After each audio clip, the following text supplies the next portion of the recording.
역대하 20장 20절부터 27절까지 한 절씩 교독하겠습니다. 이에 백성들이 아침에 일찍이 일어나서 드고와 들로 나가니라. 나갈 때에 여호사밧이 서서 이르되 유다와 예루살렘 주민들아 내 말을 들을지어다. 너희는 너희 하나님 여호와를 신뢰하라. 그리하면 견고히 서리라. 그의 선지자들을 신뢰하라. 그리하면 형통하리라 하고 노래하는 자들을 택하여 거룩한 예복을 입히고 군대 앞에서 행진하며 여호와를 찬송하여 이르기를 여호와께 감사하세 그의 인자하심이 영원하도다 하게 하였더니 그 노래와 찬송이 시작될 때에 여호와께서 복병을 두어 유다를 치러 온 암몬 자손과 모압과 세일산 주민들을 치게 하심으로 그들이 패하였으니 곧 암몬과 모압 자손이 일어나 세일산 주민들을 쳐서 진멸하고 세일 주민들을 멸한 후에는 그들이 서로 쳐 죽였더라. 유다 사람이 들 망대에 이르러 그 무리를 본즉 땅에 엎드려진 시체들 뿐이요 한 사람도 피한 자가 없는지라. 여호사밧과 그의 백성이 가서 적군의 물건을 탈취할세 본즉 그 가운데에 재물과 의복과 보물이 많이 있으므로 각기 탈취하는데 그 물건이 너무 많아 능히 가져갈 수 없을 만큼 많으므로 사흘 동안에 거두어 드리고 넷째 날에 무리가 브라가 골짜기에 모여서 거기서 여호와를 송축한지라. 그러므로 오늘날까지 그곳을 브라가 골짜기라 일컫더라. 유다와 예루살렘 모든 사람이 다시 여호사밧을 선두로 하여 즐겁게 예루살렘으로 돌아왔으니 이는 여호와께서 그들이 그 적군을 이김으로써 즐거워하게 하셨음이라. 아멘. 암몬과 모압 연합군과 전쟁을 앞둔 여호사밧은 유다 백성들에게 금식을 선포하고 다 함께 모여서 기도했습니다. 하나님께서 그 기도에 응답해 주셨는데 레위 사람 야하시엘을 통해서 하나님께서 말씀해 주셨습니다. 하나님의 응답은 이것입니다. 이 전쟁은 너희에게 속한 것이 아니다. 이 전쟁은 내게 속한 것이다. 이게 무슨 의미인지 우리가 읽지는 않았지만 17절 말씀, 우리 17절 말씀을 다시 다 같이 읽어보겠습니다. 이 전쟁에는 너희가 싸울 것이 없나니 대열을 이루고 서서 너희와 함께한 여호와가 구원하는 것을 보라. 유다와 예루살렘아 너희는 두려워하지 말며 놀라지 말고 내일 그들을 맞서 나가라. 여호와가 너희와 함께 하리라 하셨느니라 하매. 하나님께서는 너희가 싸울 거 없다. 내가 싸울 거다. 근데 너희는 나가라. 서라. 그리고 보라. 내가 어떻게 너희를 구원하는지 너 봐라 라고 응답해 주셨습니다. 만약 여러분이 이런 응답을 받으셨다면 어떻게 하시겠습니까? 지금 우리가 기도하는 기도 제목들이 있지 않습니까? 가정을 위해서, 나 개인을 위해서 어떤 기도하고 있는 그 기도 제목. 하나님 어떻게 할까요? 하나님 나 감당할 수 없습니다. 내가 뭘 해야 될지 모르겠습니다. 하나님만 바라봅니다 하고 기도하는데 하나님께서 그래 내가 알아서 할게. 나 아무것도 하지 마라. 너는 가만히 서서 그냥 보기만 봐라. 이런 응답을 주셨습니다. 여러분 좋으시겠습니까? 한 사람이 산에 등산을 하다가 그만 미끄러져서 절벽으로 떨어지게 되었습니다. 손을 뻗어 나무 뿌리를 하나 딱 붙잡았습니다. 대롱대롱 매달려 하나님 살려주세요 살려주세요 기도하니까 이제 하나님께서 이렇게 말씀하셨습니다. 손을 놓아라. 그런데 그 사람이 손을 놓은 게 아니라 그 위에 다른 사람 없습니까? 손을 놓으라는 걸 하나님께서 말씀하셨지만 믿을 수가 없는 겁니다. 차라리 밧줄을 내려주시든지 뭐 사다리를 올려주시든지 그러면 훨씬 더 좋겠는데 지금 하나님께서 전쟁을 앞두고 있는 여호사밧과 유다 백성에게 너 싸울 거 없다. 너 가만히 서 있어라. 그냥 보기만 봐라. 내가 싸우겠다. 여러분 어떻게 믿을 수 있겠습니까? 차라리 뭐 핵폭탄 같은 걸 하나 주시죠. 아니면 뭐 누구에게로 가라, 어디로 가라, 그러면 네 문제가 해결될 수 있는 뭐가 있을 것이다, 이런 응답을 주시는 게 우리에게는 더 좋지 않겠습니까? 과연 유다 백성들은 이런 하나님의 응답을 받고 어떻게 했을까요? 그게 오늘 본문에 나옵니다. 다음 날 아침 무조건 이제 전쟁터로 나가야 됩니다. 전쟁터로 나가기 전에 여호사밧 왕은 두 가지를 아주 신신당부합니다. 20절 말씀에 보니 그 두 가지가 너희는 너희 하나님 여호와를 신뢰하라. 그리하면 견고히 서리라. 그의 선지자들을 신뢰하라. 그리하면 형통하리라. 이 두 가지를 당부합니다. 하나님의 선지자들을 신뢰하라, 이 말은 하나님께서 선지자들을 통해 주신 말씀을 굳게 믿으라는 뜻입니다. 이제 그리고 난 후에 21절 말씀에 보니 백성과 더불어 의논했다고 나와 있습니다. 뭘 의논했겠습니까? 왕이 전쟁을 앞두고 이제 전쟁에 나가야 되는데 백성들과 함께 무엇을 의논했겠습니까?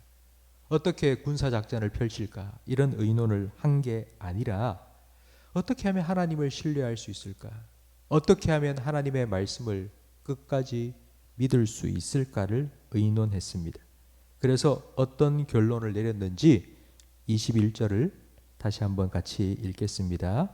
백성과 더불어 의논하고 노래하는 자들을 택하여 거룩한 예복을 입히고 군대 앞에서 행진하며 여호와를 찬송하여 이르기를 여호와께 감사하세 그의 인자하심이 영원하도다 하게 하였더니 아멘. 노래하는 자들을 택하여 세우고요, 군복을 입힌 게 아니라 거룩한 예복을 입혀서 군대 제일 앞에 세웠습니다. 그리고 군대가 행진해 나갈 때 제일 앞에서 여호와를 찬양하게 했습니다.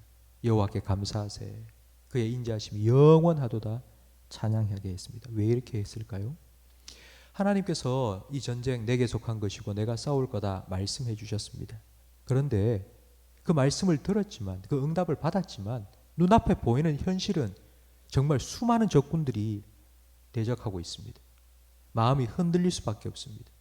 믿음이 흔들릴 수밖에 없습니다.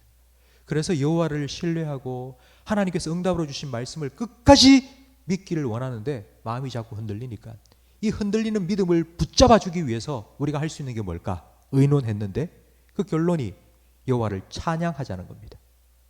하나님을 찬양하자고.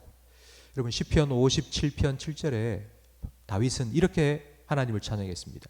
내 마음이 확정되고 확정되어 싸우니 내가 노래하고 찬양하리라. 내 마음을 굳게 잡고 내가 하나님을 찬양하겠습니다. 내가 기도도 잘 안 됩니다. 하나님 말씀을 읽으려고 해도 눈에 들어오지 않습니다. 그래서 내가 마음을 결정하고 내가 하나님 끝까지 바라보도록 내가 노래하겠습니다. 찬양하겠습니다. 라고 결정을 하고 하나님을 찬양하기 시작했습니다. 22절 말씀해 보니 그 노래와 찬송이 시작될 때에 여호와께서 복병을 두어 유다를 치러 온 암몬 자손과 모압과 세일산 주민들을 치게 하심으로 그들이 피하였습니다. 여러분 전에 아합 왕을 심판하실 때 하나님께서는 한 거짓말하는 영을 400명의 선지자들의 입에 두어서 거짓말로 속여서 아합이 전쟁에 나가 죽게 했습니다. 그와 마찬가지로 암몬과 모압과 세일 주민 세 나라가 연합해서 왔는데 하나님께서 그들 사이에 거짓말하는 영을 보내셔서 그들 서로 치게 하신 겁니다. 자기들끼리 치고 싸우고 죽이고, 그리고 다음 날 아침에 가보니까 다 전멸되어 버리고 없었습니다. 유다 백성이 전쟁을 하기 위해서 찬양대를 앞에 세우고 전쟁터에 딱 나가보니까 살아있는 사람이 한 명도 없는 겁니다. 게임 오버, 상황 종료된 것입니다. 하나님께서 응답하신 대로 이 전쟁은 내게 속한 거다, 내가 싸우겠다, 그 말씀 그대로 이루어진 것을 목격했습니다. 그리고 난 후에 전쟁을 하러 나갔던 유다 백성들은 전리품을 주워 담는 데만 3일 걸렸습니다. 그리고 그 골짜기에서 하나님을 막 4일째 얼마나 찬양했는지 그 골짜기의 이름을 브라가 골짜기라고 이름했습니다. 브라가는 송축, 찬양, 감사라는 의미입니다. 성도 여러분, 살다 보면 때로는 사망의 음침한 골짜기를 통과할 때가 있습니다. 정말 어떻게 해야 될지 앞이 캄캄할 때 두렵습니다. 기도도 안 되고 하나님 말씀도 생각나지도 않습니다. 우리의 믿음이 흔들릴 때 있습니다. 그때 어떻게 하나님을 바라보고 하나님 말씀을 끝까지 신뢰할 수 있을까요? 오늘 우리에게 가르쳐 주고 있지 않습니까? 찬양하라고. 찬양하라고. 하나님을 찬양할 때에 우리는 하나님을 끝까지 신뢰할 수 있습니다. 하나님께서 찬양 중에 임하셔서 그 사망의 음침한 골짜기를 송축 골짜기, 브라가 골짜기로 바꾸어 주실 것입니다. 여러분이 믿음으로 찬양하면 그 믿음의 찬양을 하나님께서는 감사의 찬양으로, 감격의 찬양으로, 기쁨의 찬양으로 바꾸어 주실 것입니다. 여러분 오늘 하루 여러분이 오늘 이 말씀을 기억하시면서 좀 찬양을 한번 해보시기 바랍니다. 저는 사무실에서 설교 말씀 준비하다가 잘 안 풀리고 막 힘들고 그럴 때는요, 일부러 볼륨을 끝까지 올려서 찬양을 크게 틀어놓고 저도 따라서 막 부릅니다.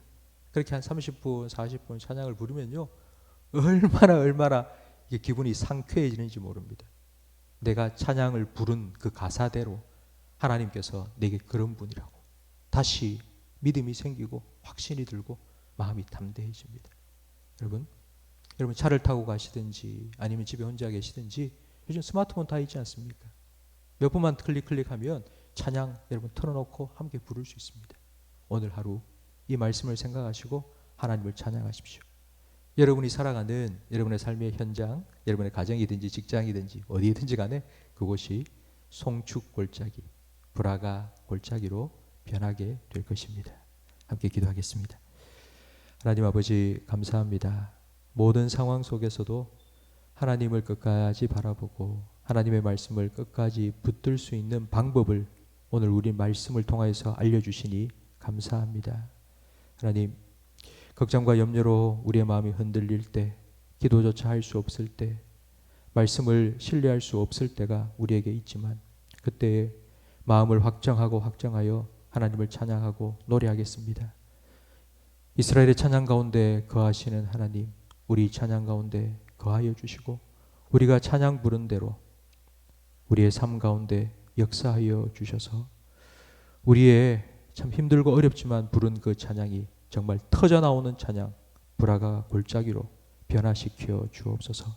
오늘 하루도 그렇게 하나님을 찬양하며 살아가기를 원하오니 주님, 우리 찬양 받아주시고 우리의 찬양대로 우리 기도에 응답하여 주옵소서. 예수님 이름으로 기도합니다. 아멘.